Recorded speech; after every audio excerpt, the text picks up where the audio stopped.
भाग 3 में। अच्छा, राज्य के कर्तव्य पूछे जाए तो भाग 4 में, और नागरिकों के कर्तव्य पूछे जाए तो क्या बताओगे आप? भाग 4A में है। इसमें भाग 4A में। हाँ, तो नागरिकों के मूल कर्तव्य वो भाग 4A में, जबकि राज्य वो भाग 4 के अंदर है। दो चीजें ध्यान में रखनी है ना। तो 36 में तो क्या आ गया? राज्य की परिभाषा, और 37 में आ गया डीपीएसपी का स्वभाव। फिर अपन ने अनुच्छेद 38 शुरू किया था। कौन सा अनुच्छेद? अनुच्छेद 38। अपन ने 2 सब क्लॉज पढ़े थे, है ना। एक तो 38 अपन ने कि राज्य ऐसा लोक कल्याणकारी राज्य, कैसा लोक कल्याणकारी स्थिति या अभिवृद्धि यानी ग्रोथ और या विकास के लिए, किसके लिए भाई? लोक कल्याणकारी सिद्धि अभिवृद्धि विकास के लिए राज्य ऐसी सामाजिक व्यवस्था स्थापित करे, राज्य ऐसी सामाजिक व्यवस्था स्थापित करे जिसमें प्रत्येक व्यक्ति को, हाँ, जिसमें प्रत्येक व्यक्ति को सामाजिक, आर्थिक और राजनीतिक न्याय सुनिश्चित हो या प्राप्त हो। राजनीतिक न्याय प्राप्त हो या सुनिश्चित हो। तो एक तो ये ध्यान में रखनी है कि प्रस्तावना में उल्लेखित सामाजिक, आर्थिक, राजनीतिक न्याय प्रस्तावना के अलावा संविधान के किस भाग में, संविधान के किस अनुच्छेद में उल्लेखित है? तो क्या बताओगे? भाग 4 के अनुच्छेद 38(1) में उल्लेखित है कि प्रत्येक व्यक्ति को सामाजिक, आर्थिक, राजनीतिक न्याय प्राप्त करवाया जाएगा। अब ये क्या होते हैं वो अपन ने सब पहले पढ़ चुके हैं ना। फिर अपन ने पढ़ा था 38(2) और 38(2) में लिखा था कि यह क्या करेगा? आय की असमानता को कम करने का प्रयास करेगा। आय की असमानता को कम करने का प्रयास करेगा, कम करने का प्रयास करेगा। और फिर इसी अनुच्छेद में कौन से संविधान संशोधन के तहत, हाँ, इसी में 44वें संविधान संशोधन 1978 के तहत एक लाइन और जोड़ दी। और वो कौन सी लाइन जोड़ दी? हाँ, प्रतिष्ठा सुविधा की असमानता को कम करने का प्रयास करेगा, असमानता को प्रयास करेगा। तो ये भी ध्यान में रखना कि प्रतिष्ठा, सुविधा, अवसर की असमानता को कम करने का प्रयास करेगा, आय की असमानता को कम करने का प्रयास करेगा। अनुच्छेद में उल्लेखित है, तो अनुच्छेद 38(2) में उल्लेखित है ना। तो 38(1) और 38(2) ये दोनों आपको विशेष ध्यान में रखना है। फिर अपन ने शुरू किया था 39, अनुच्छेद 39, और कहा था कि ये डीपीएसपी का सबसे महत्वपूर्ण अनुच्छेद है। डीपीएसपी का सबसे महत्वपूर्ण अनुच्छेद है और सबसे बड़ा अनुच्छेद है। सबसे महत्वपूर्ण अनुच्छेद डीपीएसपी का कौन सा है?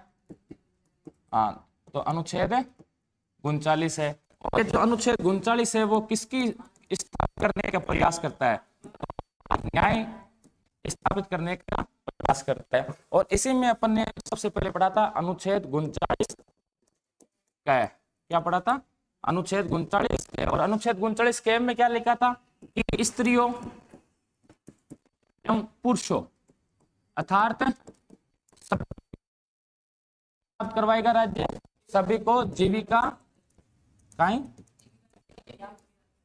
के लिए, जीविका को मतलब रोटी पानी खर्चा मकान, है ना। स्त्री पुरुषों सभी को जीविका के लिए पर्याप्त साधन उपलब्ध करवाएगा। क्या प्राप्त करवाएगा? पर्याप्त साधन उपलब्ध करवाएगा। तो ये भी आपको ध्यान में रखना कि स्त्री एवं पुरुषों सभी को जीविका के पर्याप्त साधन उपलब्ध करवाएगा। किस अनुच्छेद के तहत? तो अनुच्छेद 39(1). अब यहाँ जीविका का मतलब हो गया कि कोई खाने पीने का सामान। अब भूख तो सबने लग गया है, भूख तो सबको लगती है, प्यास सबको लगती है, पानी सबको चाहिए, खाना सबको चाहिए। अब बैठे रहे तो अपन कौन दे? कोई कौन दे? मम्मी पापा ही कौन दे? बेटे बेटे घर में तो, है ना। तो के लिए अपन कहीं करना पड़ी कि न कि छोटो मोटो काम करना पड़ी जगह अपना जीविका चाल जावा, अपने रोटी पानी की टेंशन नहीं हुए। तो रोटी पानी की पूर्ति करना ही जीविका के लिया करे ना। आजीविका भी बोलिया कर आपा। और अगर जीविका अपना बेसी है तो पता आप बेड़ा कर और भी कई चीजें बनवा लिया कर, है ना। कुल मिला के बात है, जैसे मैंने आपको कहा था कि मनरेगा चलाई जाती है, तो वो मनरेगा है वो कहीं ना कहीं स्त्री पुरुषों दोनों को क्या करवा रही है, जीविका का पर्याप्त साधन उपलब्ध करवाने का प्रयास है। उनको 200 रुपए देकर गांव के अंदर उनका दिन को खर्चो निकल जावे, दिन को जीवन चाल जावे, भी वास्तव मनरेगा चलाई, है ना। तो ये अधिकार ये राज्य का कर्तव्य है कि राज्य कैसी व्यवस्था करेगा तो वो सभी को जीविका के पर्याप्त साधन उपलब्ध करवाएगा। अब इसके लिए सरकार आगे चलकर अलग अलग कानून बनाएगी और उन कानूनों के माध्यम से सभी को जीविका के पर्याप्त साधन उपलब्ध करवाने का प्रयास किया जाएगा। फिर अपन ने पढ़ा था अनुच्छेद 39 ख, और मैंने कहा था कि ये सबसे महत्वपूर्ण अनुच्छेद है। एक तो 39 ख और एक 39 ग, और ये दोनों के दोनों कहीं ना कहीं आर्थिक न्याय के सिद्धांत को स्थापित करते हैं ना। तो ये दोनों के दोनों आपको महत्वपूर्ण है, दोनों के दोनों ध्यान में रखने हैं। और 39 ख कहता है समुदाय के भौतिक संसाधनों का, भौतिक संसाधन जो आपको दिखाई देते हैं जैसे हवा, पानी, जल, फसल वगैरह, भौतिक संसाधनों क्या कहता है कि समुदाय के भौतिक संसाधनों पर स्वामित्व है, स्वामित्व यानी हक और नियंत्रण ऐसा हो कि नियंत्रण ऐसा हो कि हाँ सामुदायिक हित यानी सभी मानव समाज के लिए सामुदायिक हित के सर्वोत्तम, इनसे अच्छा कुछ नहीं, सर्वोत्तम क्या बन सकते हैं, ये साधन बन सके। तो एक ये ध्यान में रखना है। फिर अपन ने 39 ख लिखा था, 39 ख में क्या लिखा था कि धन एवं के साधनों का केंद्रीकरण ना हो, केंद्रीकरण ना हो। इस पर भी अपन ने चर्चा की थी कि केंद्रीकरण क्या होता है, विकेंद्रीकरण क्या होता है ना। तो ये दोनों अनुच्छेद महत्वपूर्ण, और मैंने कहा था कि यह राज्य के कर्तव्य है। ये क्या है, राज्य के कर्तव्य। तो राज्य इनको लागू करने का प्रयास करेगा नहीं करेगा, कानून बनाएगा नहीं बनाएगा इनको लागू करने के लिए। और जब इनको लागू करने का प्रयास किया गया, इनके समर्थन में जब कानून बनाए गए, तो लोग अनुच्छेद 14, 19 और 31 का हवाला देते हुए सुप्रीम कोर्ट पहुंच गए। और जब ऐसी परिस्थितियां हुई तो सरकार ने क्या किया, 25वां संविधान संशोधन 1971 किया। और क्या प्रावधान किए थे 25वें संविधान संशोधन अधिनियम 1971 के तहत? क्या प्रावधान किया गया था कि अगर अनुच्छेद 39 ख और ग को लागू किया जाता है तो कोई भी नागरिक भारत का या कोई भी व्यक्ति अनुच्छेद 14, 19 और 31 के आधार पर चुनौती नहीं दे सकता, है ना। उस समय संपत्ति का अधिकार था, फिर 1978 में संपत्ति का अधिकार निकाल दिया गया था ना। तो ये संपत्ति के अधिकार निकालने से 7 साल पहले की बात है, क्योंकि लोग अनुच्छेद 31 का हवाला देकर सुप्रीम कोर्ट पहुंच जाते। और मैंने कहा था मूल अधिकार कैसे है, वाद योग्य है, न्यायालय द्वारा परिवर्तनीय है ना। तो ये भी आप ध्यान में रखना। फिर अपन ने लिखा था अनुच्छेद 39 ग, और ग में क्या लिखा था अपन ने, हाँ समान कार्य वेतन, समान कार्य के लिए समान वेतन। और मैंने कहा था कि संसद ने एक कानून भी बनाया, कौन सा, परिषद के अंदर बनाया है ना। तो ये भी ध्यान में रखना। फिर लिखा था अनुच्छेद 39 अड़, और अनुच्छेद 39 अड़ में क्या लिखा था अपन ने, हाँ श्रमिकों के स्वास्थ्य, शक्ति और बालकों की सुकुमार अवस्था का दुरुपयोग ना हो, सुकुमार अवस्था का दुरुपयोग ना हो। यह बात कहाँ लिखी गई है, अनुच्छेद 39 अड़ में। और फिर मैंने कहा था कि मूल संविधान में तो नहीं था, लेकिन फिर एक संविधान संशोधन करते हुए अनुच्छेद जोड़ा गया था, कौन सा, 39 के। और किस संविधान संशोधन के तहत, तो यह जोड़ा गया 40वें संविधान संशोधन अधिनियम 1976 के तहत जोड़ा था। और इसमें क्या लिखा था, हाँ बालकों के स्वतंत्र एवं गरिमा में वातावरण में विकास का अवसर। तो ये भी ध्यान में रखना, पूछा जा सकता है ना। सीधा सवाल ऐसे पूछ लेगा 39 से किस संविधान संशोधन द्वारा जोड़ा गया, तो 42वें। और क्या लिखा हुआ है, तो बालकों के स्वतंत्र एवं गरिमा में वातावरण में विकास का अवसर। सीधा पूछेगा किस अनुच्छेद में, तो 39 के अंदर है। और ये सबसे महत्वपूर्ण, सबसे बड़ा अनुच्छेद है जो आर्थिक न्याय को स्थापित करता है। फिर अपन ने शुरुआत की अनुच्छेद की, अच्छा हाँ वो भूल ही जाऊं। एक 42वें संविधान संशोधन के तहत एक और जोड़ा गया था इसमें। 42वां संविधान संशोधन 1976 के तहत क्या जोड़ा गया था? ये जोड़ा गया था, सबसे महत्वपूर्ण है ना जोड़ा। और इस 39 में क्या लिखा था इन्होंने?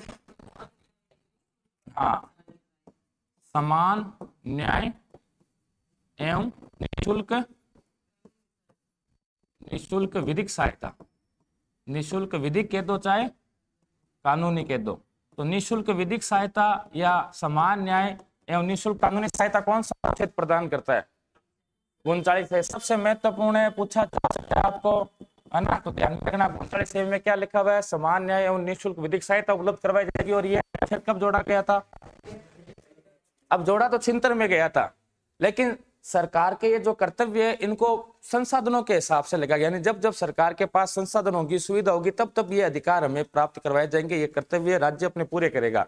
और सरकार ने 1976 में तो यह बात जोड़ दी कि भाई समान न्याय और निःशुल्क विधिक सहायता उपलब्ध करवाई जाएगी, लेकिन इसके लिए कानून कब बनाया गया था? तो मैंने कहा था कि इसके लिए कानून बना था नालसा एक्ट। और ये कब बना था? 1987। एक्ट का मतलब होता है अधिनियम, कानून। और ये कब बनाया गया था? कर्तव्य तो कब जोड़ दिया था? 76 में, लेकिन 11 साल बाद में ये राज्य ने अपना कर्तव्य पूरा किया। कहने का मतलब कि संसाधन इस समय थे इसके पास, तब इसने ये कर्तव्य पूरा किया। अच्छा, नालसा का मतलब, ना का क्या मतलब हो गया? नेशनल या राष्ट्रीय। इंग्लिश में लिखना चाहो तो ऐसे लिख सकते हो आप, नेशनल। क्या हो जाएगा? लीगल यानी विधिक, विधिक यानी लीगल।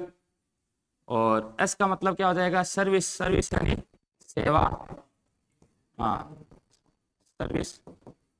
और अथॉरिटी, अथॉरिटी यानी प्राधिकरण, प्राधिकरण। और इंग्लिश में इसको क्या बोलते हैं? अथॉरिटी। और एक्ट का मतलब क्या होता है? अधिनियम। और किस वर्ष आया था? 87 में। तो इसको क्या कहा जाता है? राष्ट्रीय विधिक सेवा प्राधिकरण अधिनियम 1987। और इंग्लिश में क्या बोलेंगे इसको? National legal service authority act 1987। और इसके तहत क्या भाई, इसका मूल उद्देश्य क्या था? क्या पूछा जाए कि नालसा एक्ट का मूल उद्देश्य क्या था, तो आप क्या बताओगे? हाँ, निःशुल्क एवं त्वरित न्याय प्रदान करना। क्या प्रदान करना? निःशुल्क एवं त्वरित यानी जल्दी और जल्दी, त्वरित न्याय प्रदान करना, या हम ये कहते हैं समान न्याय प्रदान करना। कैसा न्याय प्रदान करना? समान न्याय प्रदान करना। और उद्देश्य क्या था? तो लोक अदालतों का गठन करना। किसका गठन? लोक अदालतों का, है ना। और इसके तहत मैंने कहा था कि अगर निःशुल्क एवं त्वरित न्याय के बारे में चर्चा की जाए कि ये जो निःशुल्क कानूनी सहायता दी जाएगी, निःशुल्क कानूनी सहायता 3 स्तरों पर दी जाएगी। कहाँ कहाँ? तो 3 स्तर कौन कौन से हैं? तो जिला स्तर पर कानूनी सहायता मिलेगी, राज्य स्तर पर मिलेगी और राष्ट्रीय स्तर पर मिलेगी। कहने का मतलब है जिला न्यायालय, हाई कोर्ट और सर्वोच्च न्यायालय, यहाँ 3 तक आपको निःशुल्क कानूनी सहायता मिलेगी, समान न्याय प्रदान किया जाएगा, त्वरित न्याय प्रदान किया जाएगा। लेकिन किनको किया जाएगा? ये जो निःशुल्क न्याय है वो किसे प्रदान किया जाएगा? तो यह एक तो आपके महिलाओं को प्रदान किया जाएगा, महिलाओं को प्रदान किया जाएगा। इसके अलावा हाँ, SC ST को किया जाएगा, गरीबों को किया जाएगा, पिछड़े हुओं को किया जाएगा, है ना। इन लोगों को क्या मिलेगा? निःशुल्क त्वरित न्याय प्रदान किया जाएगा। यानी अंक वकील का पीछा कौन लग गया, चाहे वे जिला कोर्ट जाओ, चाहे राज्य हाई कोर्ट जाओ, चाहे सुप्रीम कोर्ट जाओ, वहां पर आपको नालसा एक्ट के तहत कई जानकारी मिलेगी, जिसके तहत आप निःशुल्क विधिक सहायता ले सकते हो, निःशुल्क कानूनी वकील कर सकते हो, जो आपके केस लड़ेगा आपकी अदालत के अंदर, है ना। और इसके कई अच्छा लोक अदालतों का भी गठन किया गया था। और मैंने कहा था कि सबसे पहले राज्य भारत में कहाँ लोक अदालत की गई थी स्थापित? तो गुजरात के अंदर। और गुजरात में कब की गई थी? 1982 के अंदर की गई थी ना। 2002 में तो मान्यता मिल गई थी। लेकिन ये पूछा गया कि राजस्थान में सबसे पहले, राजस्थान में सर्वप्रथम लोक अदालत स्थापित की गई थी। सर्वप्रथम लोक अदालत तो कहाँ की गई थी? बस्सी जयपुर में की गई थी, है ना। ये भी आप थोड़ा सा ध्यान में रखना। अच्छा, ये पूछा जाए कि लोक अदालत का जनक किसे कहा जाता है? लोक अदालत का जनक। और इन्हीं पीएन को कहा जाता है PIL of father of PIL क्या होता है? लोक जनहित याचिका बताया था। किसे कहा जाता है? PN भगवती को कहा जाता है। ये भी आपको ध्यान में रखना है ना। और फिर अपन ने शुरू किया था अनुच्छेद 40, और अनुच्छेद 40 के अंदर राज्य का कौन सा कर्तव्य है? तो राज्य क्या करेगा? गठन, किसका गठन करेगा? गठन करेगा। ये क्या था? ये राज्य का कर्तव्य था। और राज्य ने कब करने का प्रयास किया था? तो 2 अक्टूबर 1959 को। कहां से शुरुआत की थी? अरे तो नागौर के बगदरी गांव से, नागौर के बगदरी गांव से इसकी शुरुआत की गई थी। ये ध्यान में रखना। कब की गई थी? 1959 को। भारत का वह राज्य जिसमें सर्वप्रथम ग्राम पंचायत स्थापित की गई वो था राजस्थान। राजस्थान में कहा? नागौर। नागौर में कहा? तो बगदरी गांव में। और दूसरा जो स्टेट था वो कौन सा था? हाँ, दूसरा स्टेट था वो था आंध्र प्रदेश, है ना। तो ये भी आप ध्यान में रखना। अच्छा, ये पूछा है कि संविधान किस भाग में ग्राम पंचायतों के गठन की बात की गई है? तो आप क्या बताओगे? अनुच्छेद 40 के अंदर। फिर ये पूछा जाए कि अनुच्छेद 40 किसके सुझाव पर या किसके प्रस्ताव पर जोड़ा गया था? तो मैंने आपको लिखवाया कि यह जो अनुच्छेद है किसके? संविधान सभा के सदस्य थे।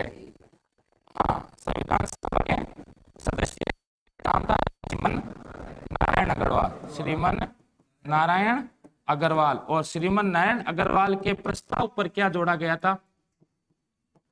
प्रस्ताव पर जोड़ा क्या? ग्राम पंचायतों का गठन किया जाएगा। और किस अनुच्छेद में? और ग्राम पंचायतों के गठन की बात यह कैसी अवधारणा है?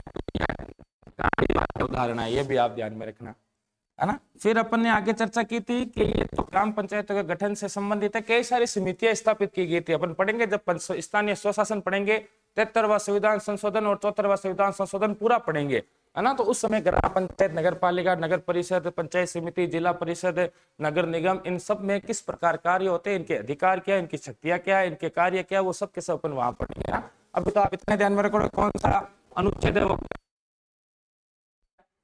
अनुच्छेद 40। एग्जाम में कई बार पूछा जा चुका है, महत्वपूर्ण है, रटना है इसको बैठ के आपको, है ना। और अपन ने क्या लिखा था कि तो स्थानीय स्वशासन है। देखो स्वशासन का मतलब है स्थानीय स्वशासन। स्थानीय स्वशासन का मतलब ग्राम पंचायत, एक होती है पंचायत समिति, हाँ, एक होती है जिला परिषद। ये तो हो गए ग्रामीण ग्राम पंचायतें। अब एक होता है शहरी निकाय, नगर निकाय। और नगर निकाय के अंदर देखा जाए तो एक तो है नगर पालिका, एक आती है नगर परिषद और एक आता है नगर निगम। तो ये जो चीजें हैं, इन चीजों को शॉर्ट में एक शब्द में क्या कहा जाता है? स्थानीय स्वशासन। तो किस अनुच्छेद में स्थानीय स्वशासन को गठित करने की बात की गई है? अनुच्छेद 40 में की गई है। और इस स्थानीय स्वशासन को संवैधानिक रूप कब दिया गया? संवैधानिक रूप, यानी संविधान में इनको कब लिखा गया? तो मैंने कहा था कि भाई ग्राम पंचायतों को तो लिखा गया था कब? 73वें संविधान संशोधन 1992 के तहत। ये तो थी ग्राम पंचायतें, है ना, ग्रामीण स्वशासन। और ये था नगरीय स्वशासन, जिसे 74वें संविधान संशोधन 1992 के तहत संवैधानिक दर्जा दिया गया था, है ना। तो ये भी चीजें आपको ध्यान में रखनी है ना। और फिर मैंने कहा था ग्राम पंचायतों के राजस्थान में अब तक कितनी बार चुनाव हो चुके हैं? राजस्थान में चुनाव ग्राम पंचायतों के कितनी बार हो चुके हैं अब तक? तो 11 बार चुनाव हो चुके हैं। कितनी बार? 11 बार। इनमें से जो प्रारंभ के 5 बार चुनाव थे 1959 से लेकर 1994 तक, ये जो 5 बार चुनाव हुए थे, ये तो किसने करवाए थे? पंचायती राज विभाग ने। किसने करवाए थे? पंचायती राज विभाग ने। फिर 1995 में राज्य निर्वाचन आयोग स्थापित कर दिया गया। तो थे ग्राम पंचायतों के या नगर पालिकाओं के, वो किसने करवाए थे? निर्वाचन आयोग ने करवाए थे। और कितनी बार चुनाव करवा दिए? 6 बार। और 2020 तक हो सकता है 2024-25 के अंदर 7वें राज्य निर्वाचन आयोग चुनाव करवाए हो। इसी 24 मोसी हुई है लाडली बार है, हाँ, तो आपको और ना। तो ये भी आपको ध्यान में रखनी है। फिर अपन ने शुरुआत की थी अनुच्छेद 41 के बारे में। कौन सा अनुच्छेद? और अभी सेकंड ग्रेड वाले पेपर में पूछा गया था 41, है ना, कि कुछ दशाओं में या कुछ अब ये कौन सी अवस्थाएं हैं? तो इनमें एक तो आती है बेकारी, बेकारी का मतलब कहीं हो गयो बेरोजगारी, एक आ गयो बुढ़ापा, हाँ बीमारी और विकलांगता, और विकलांगता। ये जो दशाएं हैं, इन दशाओं में अर्थ और अर्थ है ना, सॉरी, काम, शिक्षा एवं लोक सहायता पाने का अधिकार, लोक सहायता पाने का अधिकार। मैंने आपको इसके अंदर कई सारी बातें बताई थी कि ये है राज्य का कर्तव्य। राज्य के पास जब संसाधन होगा तब इसे वो लागू करेगा, और लागू करने के लिए मैंने कहा था कि एक तो जैसे तो सरकार अपने 4,500 रुपये बेरोजगारी भत्ता देती है ना, बुढ़ापे में पेंशन आती है, चिरंजीवी योजना देता, बीमारी में फोकट में योजना, और विकलांग प्रकार की सुविधा मिली उनकी छाननी को नहीं है ना। इनको आरक्षण दिया गया नौकरियों के अंदर, विद्यालयों में आरक्षण दिया गया, इनको अलग से व्हील चेयर दी जाती है, इनको अलग से खाते में पैसे डाले जाते हैं। तो ये वह दशाएं हैं जिनके अंदर राज्य का कर्तव्य क्या है कि इनको काम, इनको शिक्षा और इनको लोक सहायता दिया जाएगा, है ना। नहीं तो थगमासा छोड़े को नहीं, डेणिया ने, बेरोजगार ने, बीमार आदमी, विकलांग आदमी ते दाड़ लियोगी, नाको लगा दियो थे आंको नाको नहीं लगे। इस वास्ते राज्य ने अपने कर्तव्यों में इनके लिए बात जोड़ी है ताकि देश के प्रत्येक नागरिक को अधिकार प्राप्त हो चुके। फिर अपन ने पढ़ा था अनुच्छेद 42, और अनुच्छेद 42 क्या देता है, काम की न्यायिक एवं मानवोचित दशाओं का प्रावधान, मानवोचित दशाओं का प्रावधान। देखो 3-4 बार रिवीजन करवा चुकी हूं, अभी तने याद नहीं बनी तो चोड़ू लेर नाशा डुबार मर जाई जो। ऐसे हम और क्या कह सकते हैं, हाँ मातृत्व सहायता के प्रावधान, मातृत्व सहायता प्रावधान, या इसे हम और क्या कह सकते हैं, प्रसूति सहायता प्रावधान, प्रसूति सहायता से संबंधित प्रावधान। और मैंने कहा था कि ये तो है राज्य के कर्तव्य, भाई क्या है ये, तो यह है राज्य का कर्तव्य है, और राज्य के पास जब संसाधन होंगे तब इसे वो लागू करने का प्रयास करेगा। और इसे प्रयास किया था कब, एक कानून बनाया था जिसका क्या नाम था, मातृत्व लाभ अधिनियम 1961, और इसके तहत क्या प्रावधान किया था कि सेवा काल के दौरान 2 बच्चे होते हैं आपके, बच्चा डिलीवरी होती है तो आप कितने सप्ताह की छुट्टी दी जाएगी, 2 बच्चों तक 26 सप्ताह। हाँ ये तो कहा है केंद्र सरकार के अंदर है, लेकिन राज्य सरकार में पूछा जाए तो अपने राजस्थान के अंदर, तो राजस्थान के अंदर 180 दिनों की छुट्टी मिलती है, जबकि यहाँ 26 सप्ताह का मतलब कितने दिन हो गए, 182 दिन। तो ये आपको विशेषता ध्यान में रखनी है ना। तो ये मातृत्व सहायता के प्रावधान है कि अगर बच्चा होता है तो उसे 26 सप्ताह यानी 6 माह की छुट्टियां मिलेगी, 182 दिन की छुट्टियां मिलेगी। और राजस्थान सर्विस रूल में क्या नियम है, तो 180 दिन की है ना। फिर अपन ने पढ़ा था कि मातृत्व सहायता के लिए, इसके लिए जिसके उसकी मातृत्व सहायता के लिए क्या दिया जाएगा, पितृत्व अवकाश दिया जाएगा। अगर हस्बैंड वाइफ दोनों सरकारी पितृत्व सहायता अवकाश 15 दिन का, और सेवा काल में कितनी बार मिलेगा, हाँ सेवा काल में 15 दिन का मिलेगा, वो भी 3 माह के भीतर भीतर। अगर बच्चा होने के 3 माह के भीतर बाद में अगर आप पितृत्व अवकाश मांगते हो तो आपको कुछ नहीं मिलना है ना, 3 माह के भीतर भीतर अवकाश मांगना है।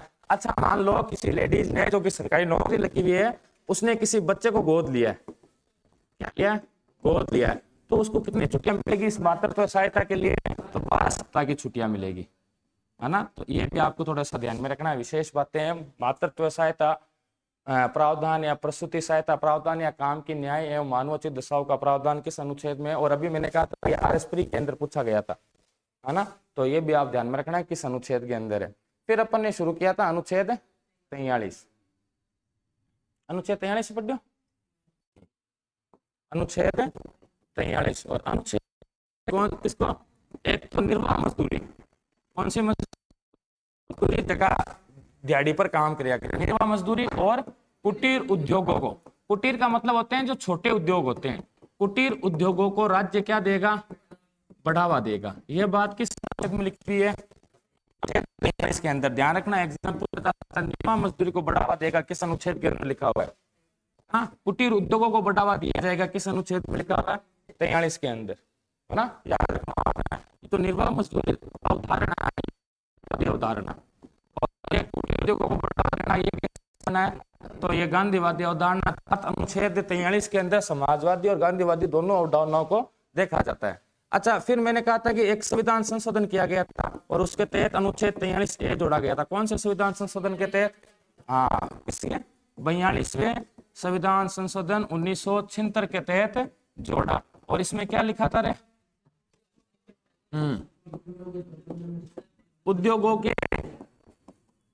के प्रबंधन में श्रमिकों या मजदूरों, श्रमिकों अथवा मजदूरों की सहभागिता बढ़ाई जाएगी, सहभागिता को बढ़ावा दिया जाएगा, और फिर जोड़ा था कौन सा? 43B, अनुच्छेद 43B। और अनुच्छेद 43B कब जोड़ा था? 12 महत्वपूर्ण एग्जाम में पूछा जा सकता है। और इसके अंदर कौन सा प्रावधान किया था? सहकारी समितियों का स्वैच्छिक गठन,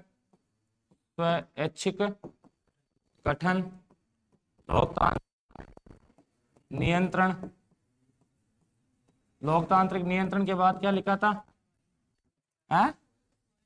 स्वायत्त संचार नहीं, स्वायत्त संचालन। स्वायत्त को मतलब हुआ खुल्लो, संचालन चलानो, और व्यवसायिक प्रबंधन को बढ़ावा दिया जाएगा, व्यवसायिक प्रबंधन।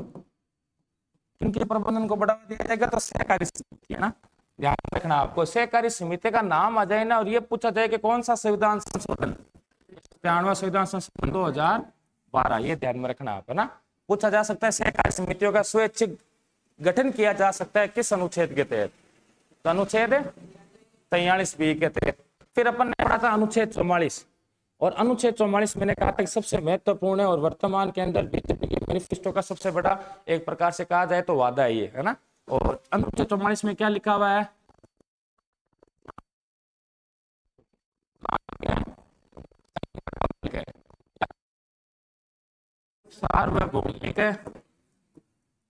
सार्वभौमिक नागरिक संहिता इसे कहा जाता है। इंग्लिश में क्या कहते हैं इसको? Civil code, uniform civil code. अब यूनिफॉर्म सिविल कोड क्या होता है? तो भारत में जितने भी धर्मों के विभिन्न नागरिक रहते हैं उन सभी के लिए एक समान नागरिक संहिता रहेगी, उन सभी के लिए समान कानून होंगे। कोई भी अपने धर्म के कानूनों को यहाँ पर लागू नहीं कर सकता, उसके लिए एक ही कानून होंगे जो कि भारत सरकार के द्वारा बनाए हुए होंगे, संसद द्वारा पारित होंगे, वो सभी के सभी नागरिकों पर बराबर रूप से लागू होंगे। और इसी में अपन ने कहीं ना कहीं महिलाओं की जिक्र की थी, है ना। मैंने कहा था कि महिलाओं के हक में देखा जाए तो महिलाओं के हक में जो कानून है वो अन्य धर्मों में, या हिंदू धर्म हो या मुसलमान धर्म हो, इस्लाम धर्म हो, उन सब में कहीं ना कहीं महिलाओं को दबाने का प्रयास किया गया है ना। तो इन महिलाओं को अधिकार मिल सके इनके, इसलिए इन्होंने कौन सी चीज कर्तव्य बनाया? समान नागरिक संहिता, जिससे आप शॉर्ट में क्या बोलते हो? UCC, है ना। और ये मुद्दा चल रहा, हो सकता है कि मई 2024 से पहले ये लागू भी कर दी जाए, है ना। समान नागरिक संहिता, सभी नागरिक समान होंगे कानून के दृष्टि में ना। अब जैसे देखा जाए तो मैंने कहा था कि इनके लिए सबसे बड़ा एक मुद्दा चला था जिसमें अपन 3 तलाक को अनुच्छेद 44 में पढ़ सकते हैं ना। जैसे हिंदू महिलाओं को अथॉरिटी है कि अगर उनका डिवोर्स होता है तो न्यायालय के आदेश पर जो हस्बैंड है वो उनको क्या देगा? गुजारा भत्ता देगा, है ना। तो अब मान लो अगर मुस्लिम महिला के कोई तलाक होता है तो उसे गुजारा भत्ते का अधिकार ही नहीं था कि वो न्यायालय में जाकर गुजारा भत्ता मांग सके अपने भूतपूर्व पति से, है ना। और मैंने इसी मामले में आपको एक कहानी भी सुनाई थी, साहेब बानो मामला। कौन सा मामला? साहेब बानो वर्सेज शाह मोहम्मद मामला 1985 में चला था ये, है ना। मैंने कहा था कि भाई इस समय राजीव गांधी सरकार थी और राजीव गांधी सरकार ने भाई एक तो शाह मोहम्मद थे, शाह मोहम्मद अहमद, इनके हस्बैंड का क्या नाम था? मोहम्मद अहमद कर शाह अहमद नाम था इनके हस्बैंड का। जो शाह अहमद थे वो पुलिस अधिकारी थे और ये जो साहब बानो थी ये किसी वकील की बेटी थी, है ना। और इन दोनों ब्याह या बाद में छुटापो या बाद में वकील की तो बेटी जहाँ बाप तो आए के थारो खर्चो तारा भी को दिरवाशा और केस पाना चालिया। केस का मान सर्वोच्च न्यायालय ने निर्णय दिया था कि जो शाह अहमद है वो साहेबानों को क्या देगा, गुजारा भत्ता टाइम टू टाइम देसी। और राजीव गांधी सरकार ने सर्वोच्च न्यायालय के इस निर्णय को पलटने के लिए उन्होंने एक अलग से कानून बना दिया, जिसके अंदर लिखा गया कि मुस्लिम महिलाओं को किसी प्रकार का तलाक के बाद कोई गुजारा भत्ता नहीं दिया जाएगा। और इसी के विरोध में तत्कालीन राजीव गांधी सरकार के अंदर एक कैबिनेट मंत्री थे जिनका नाम था आरिफ मोहम्मद खान। उन्होंने क्या दे दिया, इस्तीफा दे दिया था। वर्तमान में वो बीजेपी की ओर से केरला में राज्यपाल के रूप में नियुक्त है आरिफ मोहम्मद खान। कभी समय मिले तो आप आरिफ मोहम्मद खान को सुनना। आरिफ मोहम्मद खान है वो एपीजे अब्दुल कलाम वाली जान बहुत बड़ो ज्ञाता है ना, तो ध्यान में रखना। चला था, मैंने एक और सुनाया था जिसका नाम था सरला मुदगल मामला। कौन सा मामला, सरला मुदगल। ये सरला मुदगल कौन है, तो ये डायरेक्टर थी एक एनजीओ की, और उस एनजीओ का क्या नाम था, कल्याणी एनजीओ। तो कल्याणी एनजीओ की निदेशक थी ये सरला मुदगल। और इस सरला मुदगल का मामला चला था भारत संघ के वर्सेज, किसके बनाम, भारत संघ 1995। और इस मामले में सर्वोच्च न्यायालय ने यूसीसी पर एफिडेविट मांग लिया सरकार से।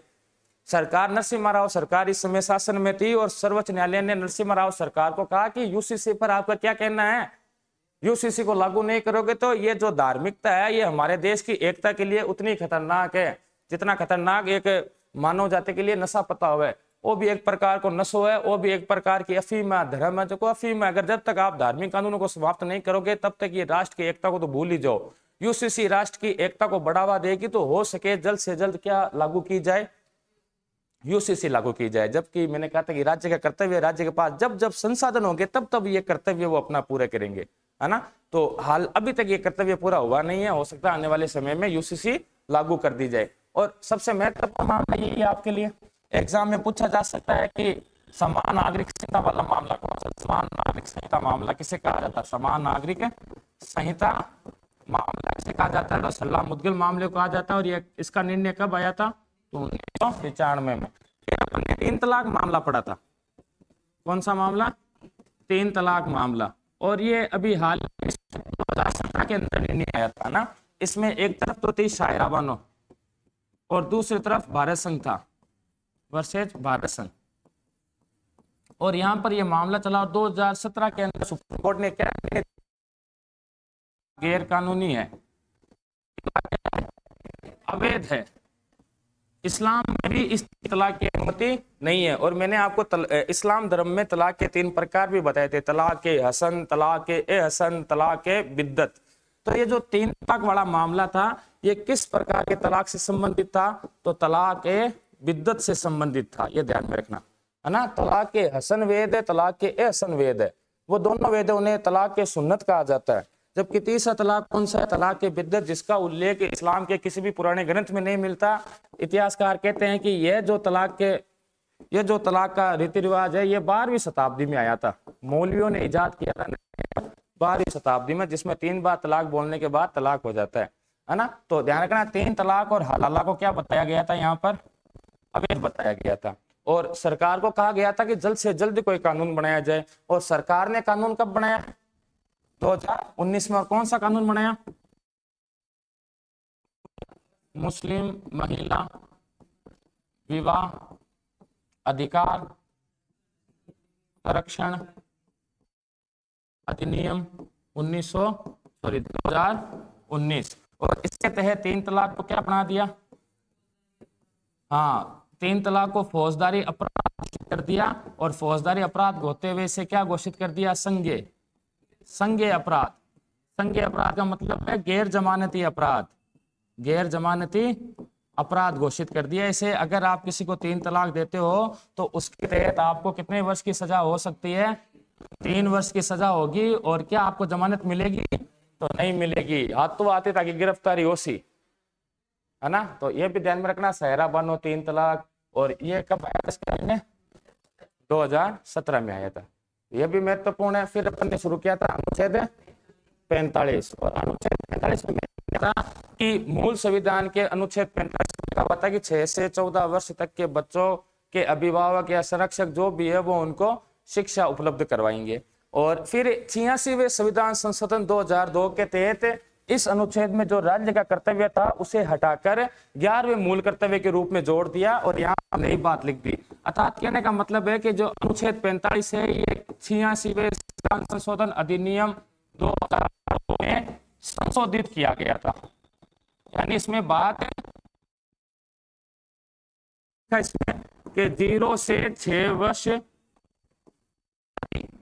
आयु के बच्चे, और इन्हें क्या कह सकते हैं, 0 से 6 वर्ष वाले बच्चों को पूर्व बाल्यावस्था। कौन सी अवस्था बोलते हैं इसे? पूर्व बाल्यावस्था। तो पूर्व बाल्यावस्था 0 से 6 वर्ष तक की आयु के बच्चों को क्या प्रदान किया जाएगा? आयु के बच्चों को शिक्षा और देखरेख के अवसर प्राप्त या प्रावधान है इसमें, है ना। तो ये ध्यान में रखना आप। क्या होगा अनुच्छेद 45 के अंदर कि 0 से 6 वर्ष तक की आयु के बच्चों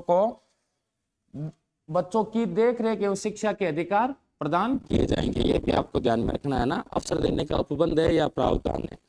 यहाँ तक अपन ने पीछे की कक्षा में सारे पढ़ लिए थे ना, वापस से आपका रिवीजन हो गया। ये चीजें आपको रटनी पड़ेगी, डीपीएसपी में सवाल बहुत ज्यादा आवे, है ना।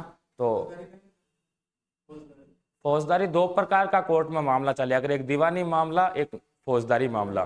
फौजदारी मामला बिन किया करे जगह का मायन तो कोई को मर्डर कर दियो या फिर कोई को मारवा को प्रयास करियो या फिर अपराधजनक कोई काम है, अपराध को कोई काम हुआ नहीं। अब जाने मान ले कि तू मैं पड़ोसी आ खेत आपनो आरे सारे और आपने रास्ता ले राड है, या फिर तुम्हारा 2 फुट खाई गयो या मैं थारो 2 फुट खाई गयो बाहर आड़ है, या फिर मान ले कि आपनो दादो एक ही और भी कमाए संपत्ति को बंटवारो दादो करियो को नहीं, बाप करियो को नहीं, बापा लड़ा।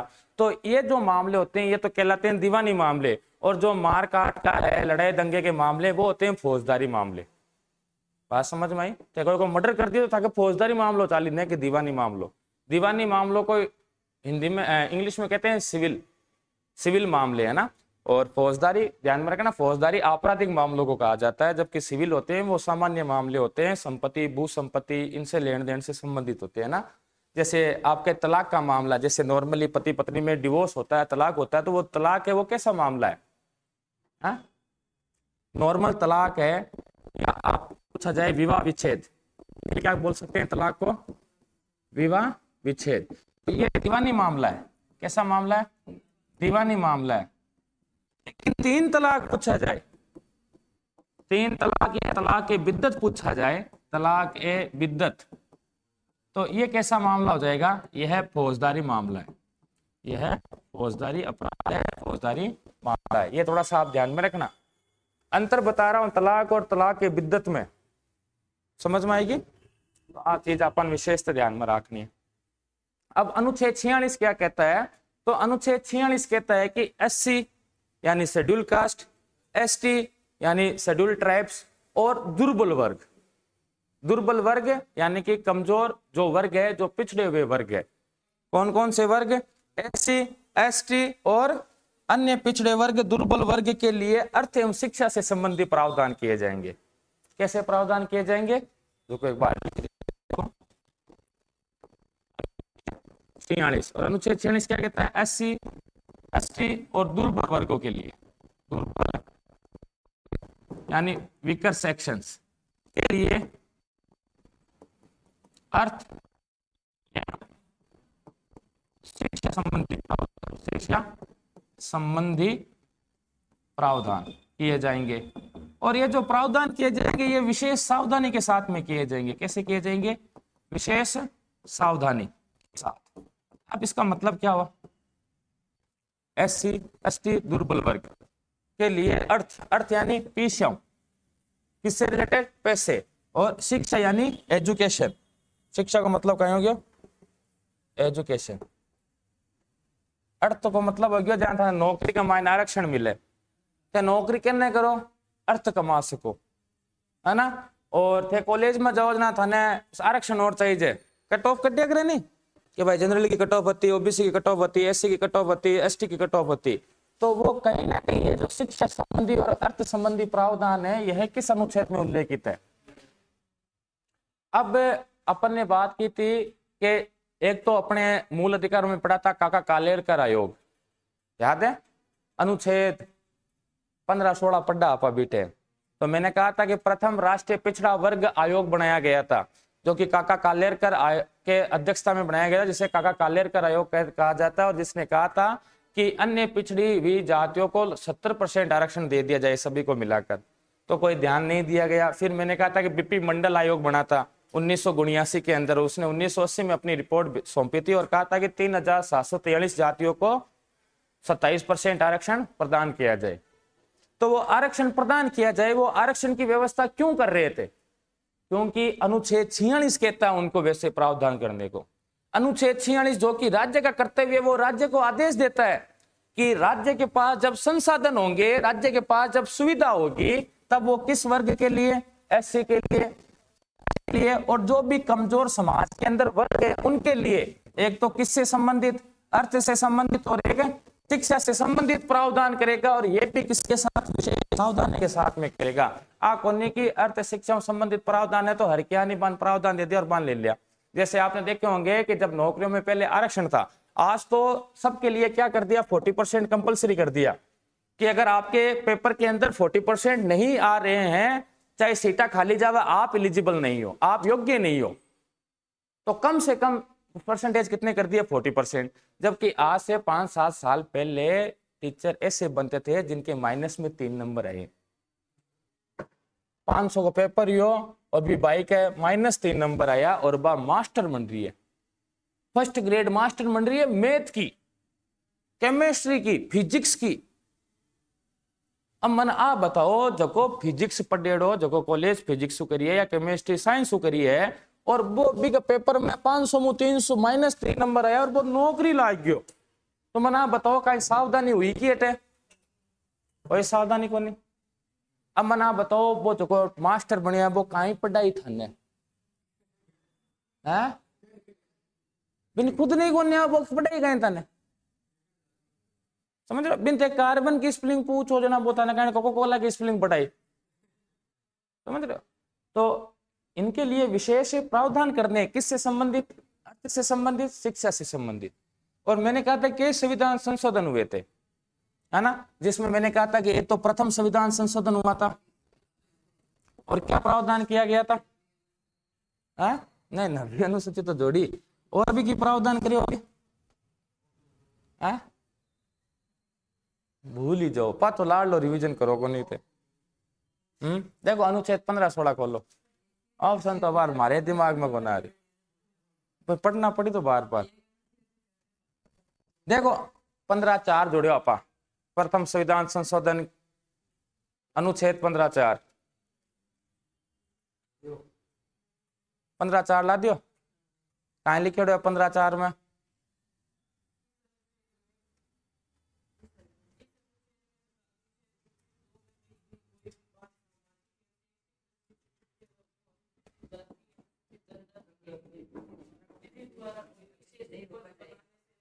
नहीं रोका जाएगा। क्यों नहीं रोका जाएगा? क्योंकि कर्तव्य यहाँ पर 46 में लिखा हुआ है, इसको थोड़ा 15(4) में कि भाई ये हमारा कर्तव्य और ये हम करेंगे और हमें कोई भी नहीं रोकेगा। ये प्रावधान किया गया था प्रथम संविधान संशोधन के तहत, है ना। फिर अपन ने ईडब्ल्यूएस को आरक्षण दिया था, तो ईडब्ल्यूएस को आरक्षण क्यों दिया? क्योंकि ये अनुच्छेद 46 कहता है दुर्बल वर्गों को, अब आर्थिक दुर्बल वर्ग को आधार को नहीं, दुर्बल वर्ग का आधार दिया गया है ना। तो ये भी आपको ध्यान में रखना है ना कि अनुच्छेद 46 है वो एससी एसटी एवं दुर्बल वर्गों के लिए अर्थ एवं शिक्षा संबंधी प्रावधान करने की बात कहता है, अर्थात यह इन वर्गों को आरक्षण देने की, प्रदान करने की बात करता है। बात समझ में आई? अनुच्छेद 46 समझ में आयो? लिखो अनुच्छेद 46।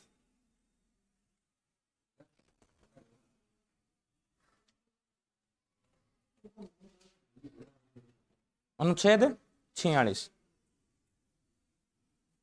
लिखो। अनुसूचित जाति, ये कोष्टक में लिख ली जो एससी एसटी है ना, लिखो अनुच्छेद 46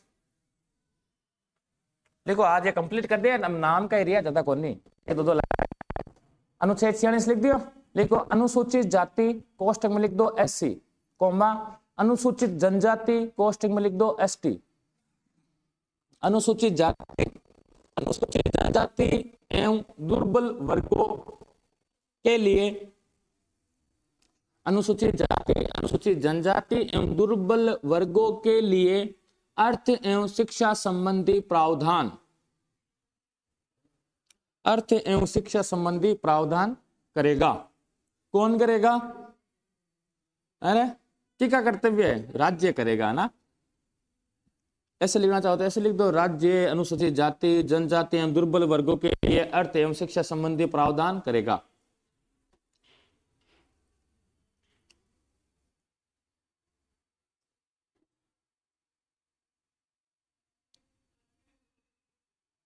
लिख दिया। और इसे लागू करने के लिए प्रथम संविधान संशोधन किया गया था और अनुच्छेद 15(4) जोड़ा गया था ना। लिखना बने दिमाग में रखना है। लिखा हूं कतो रजिस्टर ब्रिजे 3-4 गणित है, दिमाग में सेव रखनी है ना।